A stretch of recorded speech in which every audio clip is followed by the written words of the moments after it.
This is an abandoned factory in Detroit, Fisher Body Plant. It's been closed since the 80s.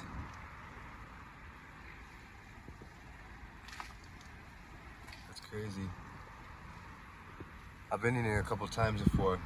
Stay till the end of the video. See right in there, you can walk right in there and go all the way to the top, which is like 1, 2, 3, 4, 5, 6 floors.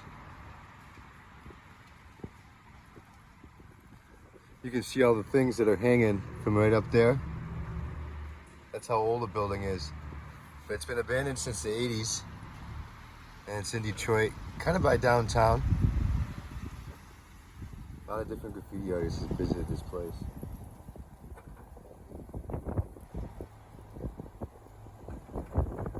So you can kind of get an idea of how tall it is right here.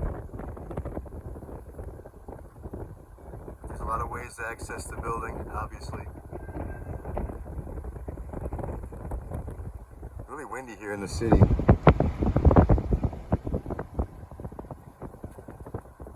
guys over there watching me, doesn't matter. I'll slow up a little bit. Get towards the end here. So that's an abandoned auto factory in Detroit. So if you like that video, please like, give me a comment. Thanks.